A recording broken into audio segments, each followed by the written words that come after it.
Welcome everyone to this episode of Quantum Leap. I'm your host, Toyin Umesiri. With me in the studio is a dear old friend, Jimmy Allen, founder and creative director at the Bureaucracy here in town. Welcome, Jimmy. It's been a long time. Thank you, Toyin, for having me. Appreciate it. Good. And I'm super excited because you and I already warmed up. We already got started. Yeah. The topic today is going to be really, we're going to blow it out of the water. I love it. Love it. So we're going to talk about media, your background in media, role of media in business acceleration, transformation. We're going to put it all out there. Okay. Okay. Yeah, let's go for it. So go ahead and just introduce yourself, share more about your background, your perception, your skills, where you're coming from and where you've landed right now. Yeah. So basically started in media. I'd say my kickoff was in grad school at Ohio University. I got a degree in visual communication, a master's, and was essentially recruited by the Copley newspaper to work in the newspaper industry. And, the core of that is, it's just journalism. It's the who, what, where, when, why, and how of what people are doing. It's getting to the stories that the community wants to hear about, the standout moments. You're looking for things that matter to people. And then 3 years into my role there, I think I was in the area for 5 years, but 3 years in, and my staff, it basically the paper started to slow down.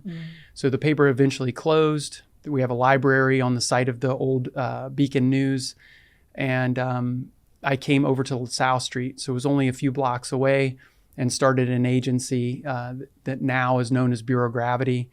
And we are mostly focused right now on a startup that we call Talk Lab that's very podcast oriented and publishing oriented. Digital publishing is what we're doing. Yeah. Wow. Yeah. So how has media changed since you left grad school? How has media changed? It hasn't. What has changed is the technology. Okay. And the technology is allowing everyone to participate in multimedia. Okay. So I think, what we look at and we call social media is publishing. And so now everybody can publish. Everybody has a device that has a camera, they can shoot video or still, they can write their text in there. So that's the same thing that we were doing in journalism. It's just people now are telling their own story or telling their corporate story or telling some story. They're trying to develop a way of creating a structure and a system around getting their best stories out there. And their best stories, are a lot of times, they're looking at it completely subjectively, like it's from their point of view. Where in journalism, we were trying to be objective and say, look, let's look at this thing in a balanced way. There has been, in the last 25 years that I've been working in this, we've seen it. I think now we know it's kind of played itself out a little bit. We're always going to use things like, we're going to transmit moving images through systems like television. We're going to continue to do that, but we're not doing it through really large enterprises. So now everybody has access to that publishing system through the internet, and more people on the planet are getting access to it. So now I think LinkedIn, which is a platform that I'm mostly focused on, there's 1 billion users that are on there, and people are wanting to publish their corporate, their business story, their personal brand to try to grow value in the economy. Right. So it's accelerated because of the technology. I think Moore's Law is a principle that's there that I love to think about. We'll probably get into that a little bit more, but yeah, that's what's driving it. So and maybe I'll just launch into that, but we've essentially lowered the time price of being able to share our stories, because it used to be really expensive to buy gear, to buy microphones or to have a camera. I remember when I started, I had an expensive DSLR camera and a set of lenses, and that's what I worked with every day to create what went into the newspaper. And now, I would say the phone is more advanced than any of those systems that we're using. It has, it's built-in Wi-Fi. You can transmit from it. And that acceleration is what a guy named George Gilder, an economist, talks about is the time price of of things are going down. It's Right. becoming less and less expensive to produce. So where does that go? I think the big Exactly. question, where are we going from there? And that's incredible because, you talked about the technology creating access and giving the power in the hands of publishers, right? I think the other side that most people don't work on in terms of the skill is how to create what message for what audience. What's the community now? You talked about the stories the community wants to hear, but that in of itself is a skill of empathizing, understanding, deep research to understand what the needs of people are. And most people may have the gear, the technology, they may have the phone, they may have the tools. That technology can solve quickly. I think what technology is not solving for is the skill you went to school for, which is what do people care about and how do you package, right? In what form? The concept of media in of itself is a vehicle for delivering a message to a particular type of people. But that vehicle does not look the same because certain groups of people prefer this type of format, that type of format, this type of format. And I think that matrix, that's where skill is required. It's not just the technology, it's the skill of communication, it's the skill of deep research, it's the skill of empathy, of connecting with people. So that in of itself is where there's a lot of opportunity for those in. I think somebody's got a hammer drill Yeah. somewhere in the building. Okay. Yeah. So that's the skill that people are not planning for. And in order for your what you publish to be successful, you've got to consider all of those. Okay. I like where you're going with that. So the skills that people are planning for, right? Okay. And, I've always had a burden for that question, right? Okay. And it's because of, my life was, I was aspiring to, as an entrepreneur, like always. And I thought, I paid my way through school, got through a good undergraduate program, got into grad school. And then the thing that my very first job, the industry actually was essentially going out of business.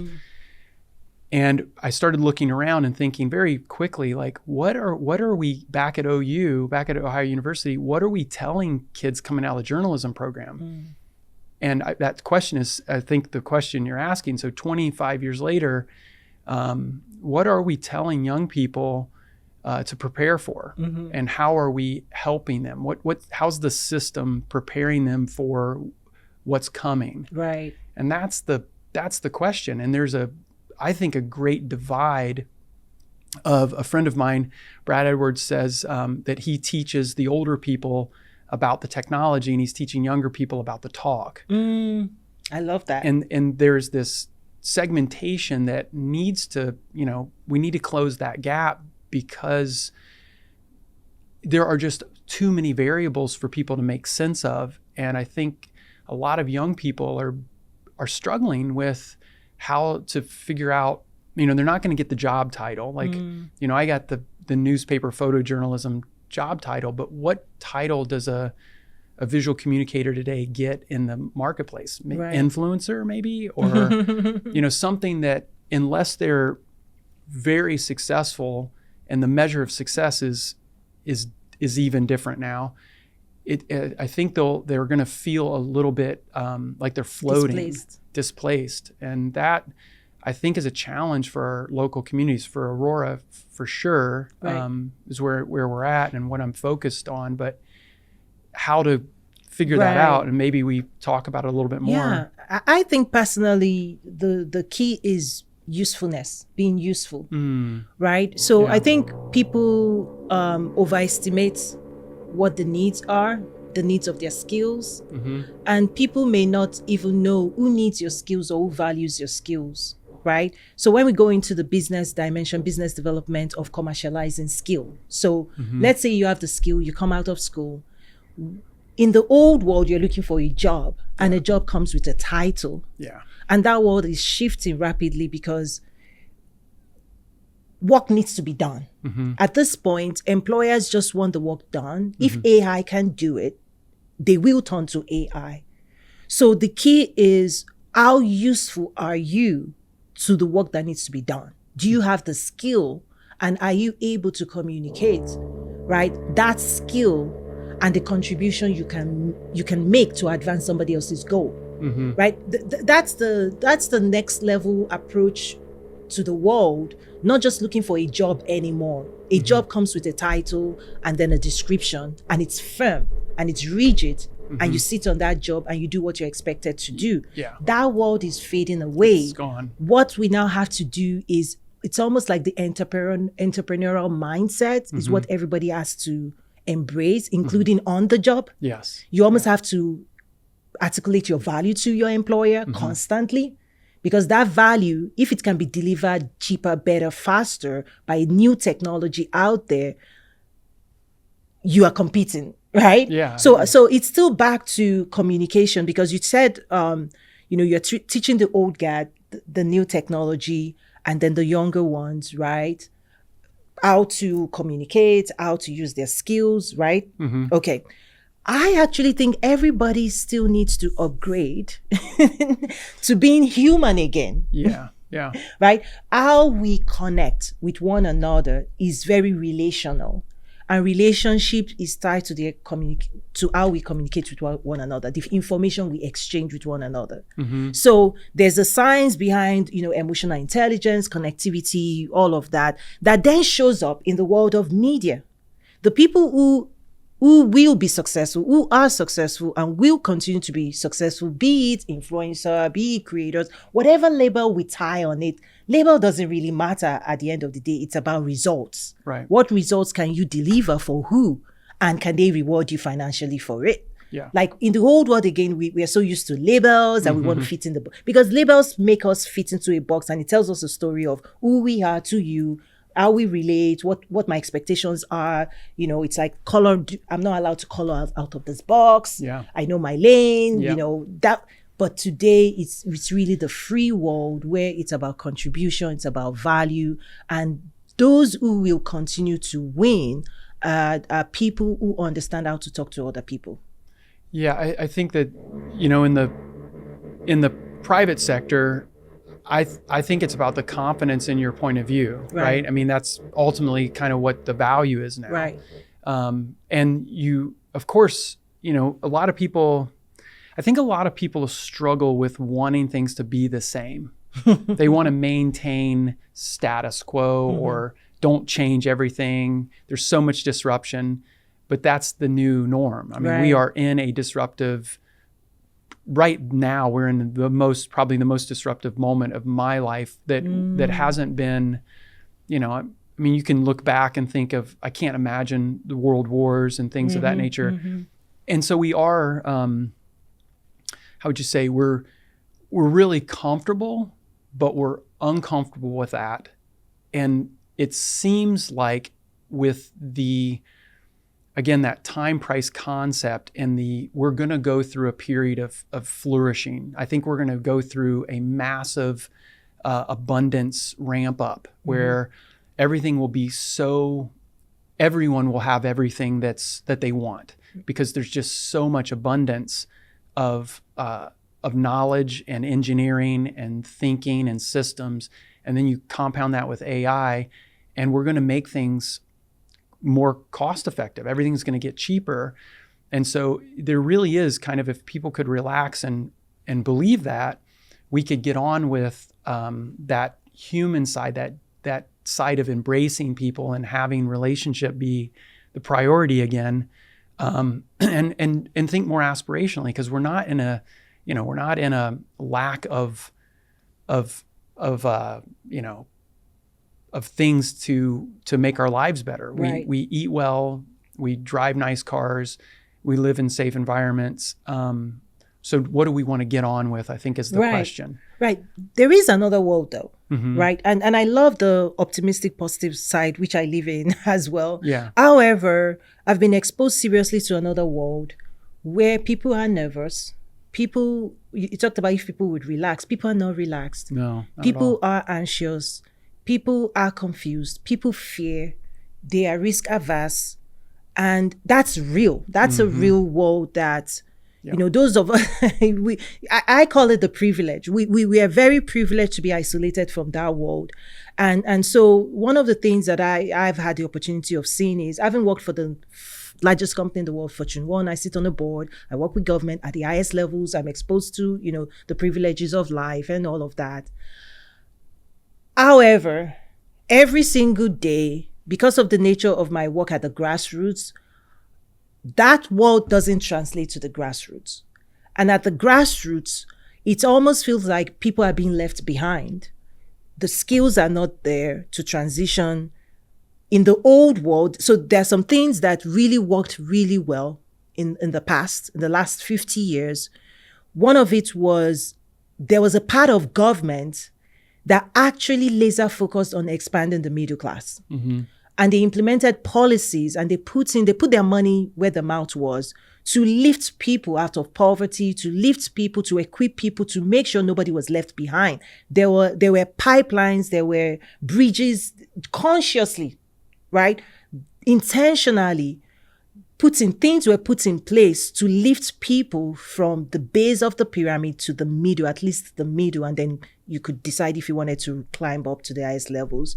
That's gone away.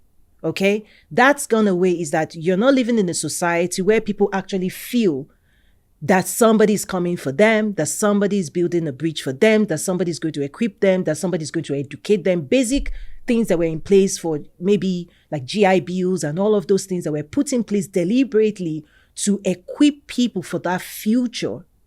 That's gone away. And that's something I'm sharing with people. That brings a lot of nervousness to say, the systems that used to catch people, right?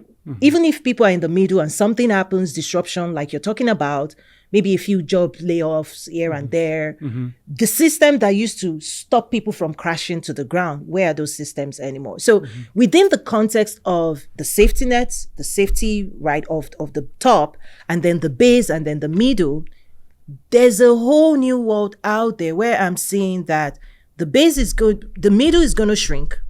If the middle doesn't upgrade their skill, media, particularly media communications, human development, connectivity, because AI is coming for the middle, right? It's coming for the base of the middle, right? Because there's still the top of the middle, the executives in the corporate world that would make it out, that they have wealth creation skills and all of that. So there's a whole world out there in the economic development circle where I'm watching, because in the old world, again, we had governments taking on responsibility for putting policies in place and putting resources in place to take people out of the base, to move them to the middle, and then to support the middle from crashing back to the base. Right. That's a struggle. But having said that, the future then means everybody has to equip themselves. It's individuals' responsibility now to literally acquire the skills for that future. Well, we know homeschooling's on the rise. I think people are reacting, things don't happen immediately. We can imagine future states, we can imagine different situations, but we're in the middle of a culture, change. So I think that's the fear. That's what creates fear. Change creates fear. And then people feeling like, well, maybe I'll get left out. But at the end of the day, entrepreneurialism is available to everybody. It's a mindset. I just started going through the E-Myth again. And, one of the things it talks about, one of the treatments that you can go through is just keep a list of the things you do every day. And you write either an E, an M, or a T next to it, whether you're being entrepreneurial, managerial, or you're, being a technician. Right. And so if you find that everything you're doing is a technician, right, you might want to consider being a bit more entrepreneurial and think about how does what it is that the whole point of the E-Myth is to tap into your spirit of what are you driven to do in life to make people's lives better. And that's the greatest entrepreneurial endeavor there is that it's not about making more money. It's about how do you solve a problem for people. That to me that's the core for me of media. That's the core of of my livelihood is at the end of the day, there you can't exit and be any more happy than you are in what you're doing. Like I think that's like this idea of retirement, or a lot of people love to. I think we do have a mindset that people think when they gain enough resources, get enough money, they can just exit and they're going to be happy. For me, my purpose, and I think entrepreneurs' purpose, is that you want to stay in it, improving situations all the time. Right. Encouraging people to do that, I think, is what's happening in media. I think I think that entrepreneurialism is on the rise, probably more than any time in human history. Oh, yes, I agree. And it's also tied to, this concept of spiritual awakening, is that, to your point, for you to create, for you to produce at the highest levels possible, you have to come back to yourself, your authentic self, your real self. And you have to believe in yourself, and you have to listen to yourself, and you have to be guided by yourself. Yeah. That world requires incredible courage, right? Yeah. And that courage has been stripped away from people, or was never given to certain groups of people in the first place, that was raised in this, what I call, the traditional education system. That was not the promise of the traditional education system. The traditional education system came out of, the industrial era, the needs of the industry for technical skills, right? And so people could contribute and bring their technical skills to that world, and you'd be rewarded for it. And you did not have to rely on you. You went to school, you got the skills, you became capable to contribute towards the advancement of the industry. You're talking about a totally different world. And that's why in my book, Mindset of an Entrepreneur, I actually wrote that book for those transitioning out of corporate life to becoming an entrepreneur, helping them understand that you're going to need to go through a natural transformation in how you see life, how you perceive life, and the voices you're listening to and the voices you're trusting. And it's a little bit of detachment from the old, and then attaching into your own inner reality and constructing that reality inside out instead of outside in. But it takes so much courage, and that's where you're going to find people afraid, people holding on, attached to safety, because that world requires us to trust ourselves, to trust other people, to trust that it's literally a leap of faith, right? Yeah. It's a leap of faith, and it takes courage to do that. I think when you package it, it's that way. I think when you package it, and you have to, communications it happens in two ways. We use knowledge to essentially organize material, atoms, to put things in there. Yeah. But in a young person's life, let's say you're 20 years old, we look back and say, well, you've got, there's a beautiful period from 20 to 30, and from 30 to 40 and, 40 to 50. And you start having that perspective. You know the things that you gain over time, that there's there's a reward for the risk over time. And that, I think, is what needs to be encouraged more, that you're not in a big hurry to arrive at some, again, material existence or presence. It's a spiritual journey. Everybody's on that spiritual journey, but you're becoming the best version of yourself. And, and you want to find mentors and people around you and look at the situation, but, take a deep breath and really enjoy what you find yourself doing, right? And look for things that you enjoy. For me, that's what it was. Like, I had the worst time as in early education. Like, it was very difficult. I think because I was so curious, and it was very hard to be in a room where I couldn't be outside. I couldn't explore things. And we went from, we were being, like you said, educated for a job. And I now know that I create my job every day. I make a new job every single day. I have a whole list of new things that I'm doing. And that kind of freedom is now being offered to us, where you can learn on any platform. Right. You can go and absorb information. And I think people we've really looked negatively at social media, and it does have a lot of negative issues right now, but the positive is that we're going to ramp up to a professionalism in social publishing where education is going to be, it's going to be offered that way. I think I just heard somebody speaking about this, and it was to hear it said, manifested a little bit more, but the idea that our best teachers in the world can now teach and get out to billions of people is, it's a great potential opportunity.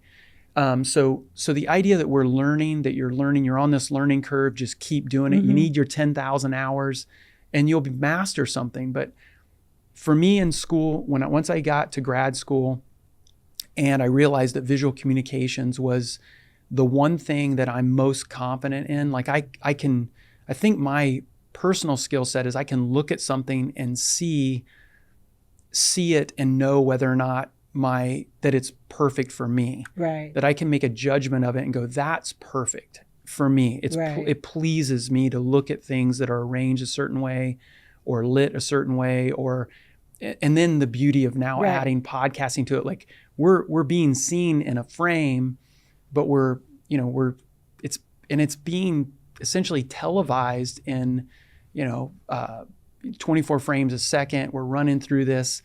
All of this is like movement and visual communication that has set me free to want to get better at that. And I think there are thousands, millions of variations of media and just the economy at large that people can get lost in and become experts at. Right. Certainly, just to throw it out there to give some context to it, like, we're now seeing people becoming AI, consultants, and certainly the big consultancies have added that to and they did it immediately because they lead and they know that you've immediately have to have somebody as an expert in AI if you're at McKinsey and you're consulting, AT&T. Right. But that's the same exact formula, and I think that's what you're tapping into. Yeah.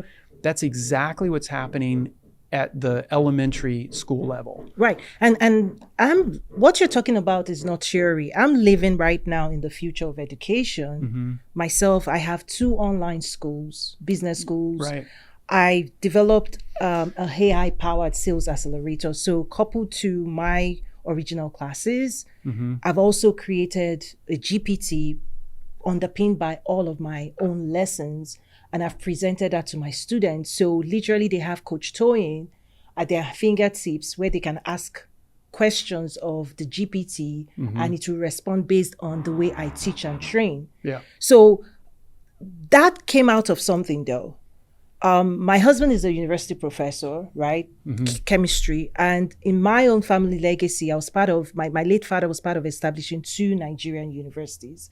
So I come out of a community that really cares about education. And then when I left Walmart and I started talking about international trade and business and entrepreneurship and wrote my books, I soon realized that the existing education system left out entrepreneurial education. You had to jump in and figure it out by yourself. And I say, well, wait a minute. We know how to teach people how to be a pilot, how to be a doctor, how to be a neuroscientist. We know how to organize information and bundle knowledge right into books and resources where other people can come and learn, enlighten themselves, expand their level of consciousness, develop themselves so that they can contribute in a field of study. And so the gap that I feel that I'm feeling is this business entrepreneurial mindset and then human development.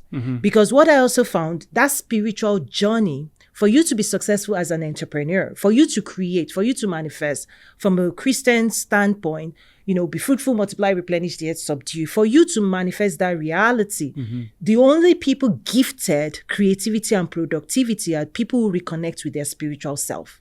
So as part of my class, I also talk about a lot of spiritual formation, emotional maturity, because emotions, many people may just see emotions through the softness, but emotion is the most powerful side of human because that's how we use our energy to create. So anybody that doesn't control their emotions cannot direct their energy and focus on what it is they want to create. Because unregulated emotions, everybody's everywhere. You're dysregulated. But in order for you to manifest, to create, the first thing you have to get under control, because it's kind of like that middle point of creativity, because when you think about the science, I go a lot into manifestation and all of that, is that the science of creation follows information and energy. And part of what our mind does is to organize information, create knowledge, and then create stories that we will live out, we will act out. Yeah. Right. And then we invite other people to join us on that journey of creativity. So creativity in of itself, our life experience is a story. We're living out a story right here. That's right. and we're acting out based on what we believe. So there's a lot of intricacies in the inner world to outer world reality that an entrepreneur has to develop. So I'm living in that world right now, and I know that the future of education is about empowering individuals to be more of themselves, right? Yeah. Authentic self, so that the gifts and talents that they pack, they can contribute towards advancement of society. Because without that, what we're doing persists, where we're fitting people into a box and we're asking them to play the role, play it well. We give them the title, we give them the label, but those boxes now are not enough. They're not serving the world. They're not serving the person. Yeah. And they won't be here in the future. And what's going to be here is humans. And so being more human, being more of yourself is the key, and helping people to trust themselves, because they pack a lot of talent that the world desperately needs now more than ever. So that's another world that when I work with people, and I mean, these are people who have tons of degrees, jobs, professionals of professionals. And we come back to this, come home to yourself. Think about you and your natural disposition, your natural talent, and lean into that, because your wealth is there.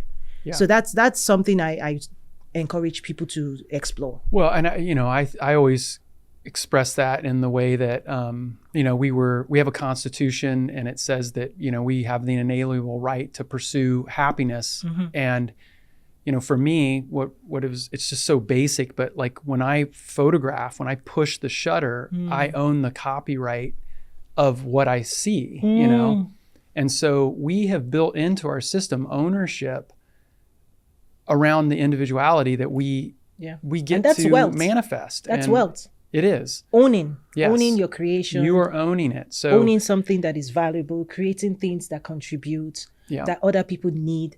That's the whole point of business. It's like I try to bring people back to the foundation of business. I teach people around the history of money. Humans will always exchange value. Yeah. It used to be trade by barter. What do you have? What can I do for you? What can you do for me? Right. That comes first, and money comes after that.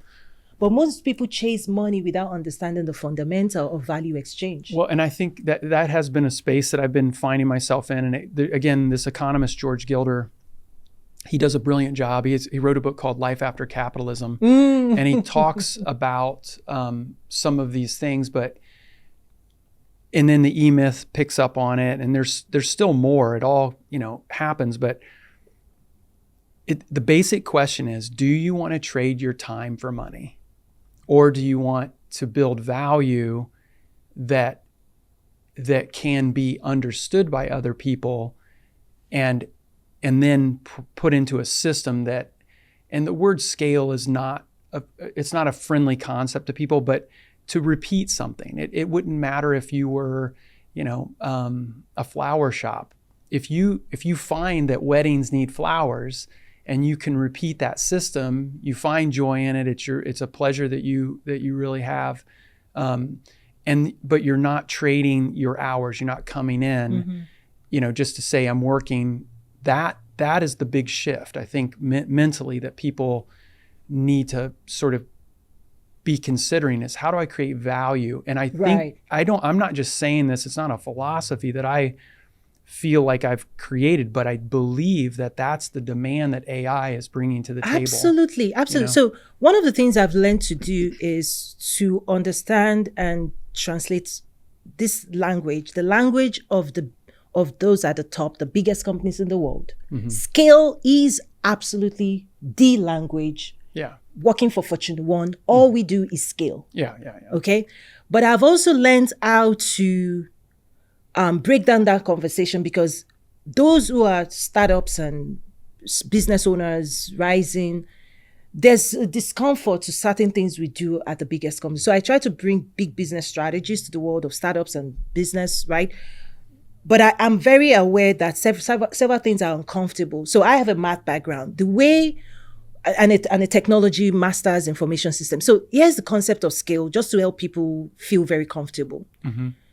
When it comes to systems, technology, this is about automating predictable and repeatable tasks and activities. Yeah. Right? So the moment you can find trends and patterns that is positive, and you can predict it and you can repeat it, that's a recipe for automation. Yeah. Yeah. Meaning you can hand it off to the machines, and the machines can always do this work faster, better, cheaper than the human computing power. We have a quantum computer. There's many things we connect with in the universe that we can do. But the concept of machine learning and machine automation, Amazon built entire cloud computing on that one principle. You are looking for something, you want to buy something, you search, you find, you put the numbers, how much of the quantity you want. The entire checkout process is fully automated because it's predictable, it's repeatable, and you can hand it over to the machine. And somebody can sit back and then it cranks open. So businesses that scale, they scale looking for trends and patterns that are repeatable, predictable. And once you can find that, that's your recipe for maximum wealth.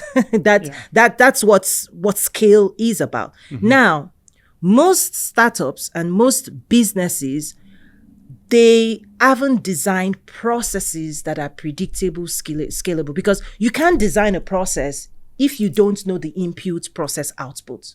If you don't know what triggers that, I'm using my systems background now, is that you can program something, you can have things of value. Let's use business terms so that my audience can follow. You talked about value creation, value distribution. Absolutely. Entrepreneurs so much focus on my product, my services, I can do this for you, this is the value. Fantastic. But that in of itself is a process in people's imagination. But the trigger, right? What gets people needing your products and services? What gets them coming to you? What creates the demand? You can be the supply of all things, but if people don't know, if they don't understand, if they cannot see you, if there's no trigger, if there's no activation on that demand side, the product and services sit. So the power of media, I'll connect it to the conversation, the power of media and stories really is the activator. For the entrepreneur and the business owner that wants to attract more people, the attraction marketing, the branding, the sales aspect is to become the trigger. Because most people build fantastic products and services, but they forget to activate their audience, to stimulate demand, right? To generate interest, to draw people in. Because if that doesn't happen, sometimes people talk about the funnel and all of those things. But that's the way I see machine as well, is the tools are always available. The technology will continue to improve itself. But human demand, human needs, what humans find useful is always going to be the trigger. It's always going to be the demand that gets us interested into spending money, into acquiring what people are creating. And that's the side of sales I try to help people understand, is that yes, get very good at creating the best products in the world, but don't forget to also learn how to activate demand, how to draw people in. To tie that in,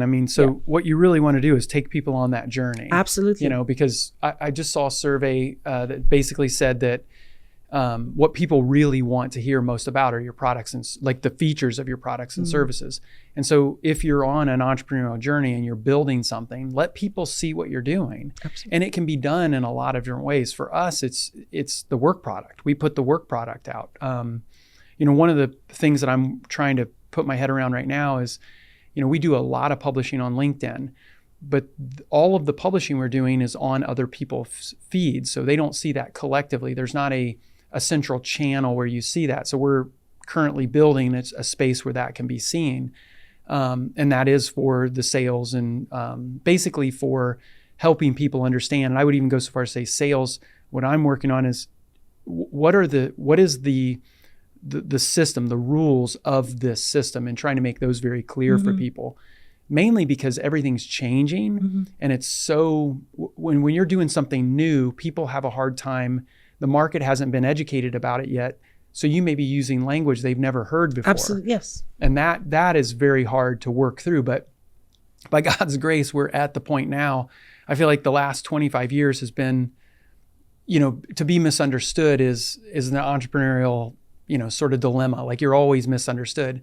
But we're at a point now where things are consolidating a bit, and people are seeing the value of, in my case, media as a way to carry their persona, their personal brand throughout time, really all the way to their legacy. Right.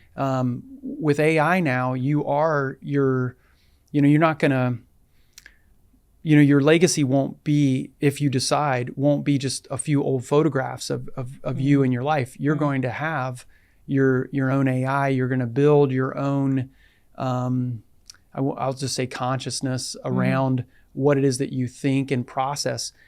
And the evidence of that is in the libraries that we occupy. When you go in, all those authors that took the time to really put what their point of view was down on paper are on the shelves. That now is available digitally online through AI and through media. And it's a massive wave opportunity for early adopters. But I think long term, it's going to cover everything. It'll cover government, education. It's just going to be the reality that we live in. And, it is exciting. I get excited about it. Absolutely. And one of the biggest excitement that I have is just the unveiling of part of what I call how the laws of the universe, how the laws of God's creation actually is designed to support the entrepreneurs. However, there's this knowledge base. So, for example, entrepreneurs can be chasing the next opportunity, chasing the next, right? It's like there's this energy of pursuit that gets tired. Like I always say, like when you get tired of chasing, you need to start learning attraction marketing, because the way we're wired, the way we're designed as humans, as spiritual beings, by definition, we all connect to one another based on these needs that we have, that is time bound and space bound in the natural world. And when people master that world, you're gonna focus on what you need to focus on, and part of it would be this, what I call energize your business. I say, it's about what emotion are you going to deliver to your community that will attract them. It's not about the product or service. The product and services comes after the conversations, after the trust is built, after the mutual exchange of energetic, right? Product and services is really a carrier of, I'll use this analogy, of a prescription, of a solution to people's problems. Okay, it's like the doctor, but before the doctor prescribes, the doctor wants to get to know you, wants to talk to you. The doctor has to have good bed manners, right? Has to be inviting. You're going to check the review. Is this a good doctor? Right? Before you expose your pain points, your problems, before somebody comes into your office or your company, there has to be an emotional connectivity to whatever it is you're doing. It's not, and that attachment is not to your product or services. That's the biggest error entrepreneurs and business owners make. The business owner is attached to what they created. Naturally, it's your baby, it's what you created. But the marketplace could care less. What they care about is, can I trust you? Do you have the emotional intelligence to care for me? Can I expose my pain points? Can I show you my weakness? Can I even give you access to my world, which I'm guarded about? Yeah. Which is the exchange of value, right? Absolutely. First step. And I say, as Christians, that is what love is. Right. Love is the biggest, fastest way to make money. Is that we all humans are searching for safety. We're searching for trust. We're searching to perceive that the person will do us no harm, will do us all the good. Once we can identify who those people are, we will let down our guard. We'll give them everything they need. That's what the doctor is. You don't want to go to a doctor that you've heard is not the best, right? And so I try to bring those laws of universe to help calm and guide entrepreneurs and business owners to say, tap into these natural laws that help us come together as a community anyway. And when you can attract people close to you, if they can trust you, because many people self-sabotage, they're running their business with the wrong energy. But the right energy builds trust with the people you want to serve. They feel safe. They come to you. Then you can then listen, right? Because ultimately, then you want to listen. They hear. They know you. You can hear them, and then out of those conversations, you can then offer them your best prescription, and then give them a chance, right? And this is another type of, entrepreneurs tend to push and say that is the wrong energy. You chase people away. I say our job is to give people something to think about, not to think for them. We're going to get really good at presenting our offers in the best environment. People know we love them, we care about them. Why not? And that we're going to guide them to make the best decision for their life. That's the journey. That's the journey is they have their own journey. Do I have the tools, capabilities to help them arrive where they want to arrive anyway? Faster, better, cheaper, safer, right? And so when I start teaching these principles, you see people go, oh, I can relax. Yes, you can relax. If you're carrying the right message, if you're carrying the right solutions for the world, if you're doing the right thing, the right people are already looking for you energetically.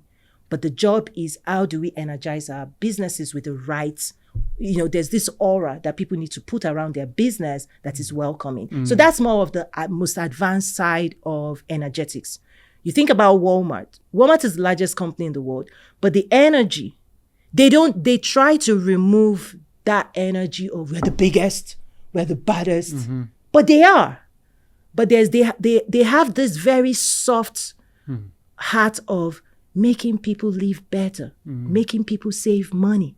And they're reaching the grassroots with that message, and the message connects. It connects with the world's largest company. Yeah. And they're getting bigger, more than $500 billion, because their message at the grassroots is so heart-centered that people see that you walk in, you save money, you live a better life. So those are some of the things I try to get people to say. You can be the best, but if you don't connect with the people you're trying to serve, with the right message, with the right spirit, with the right energy, you lose people, because everybody's like, nobody needs to stay in a negative space. And so that's just the most advanced side of human design. I call it quantum leap human design.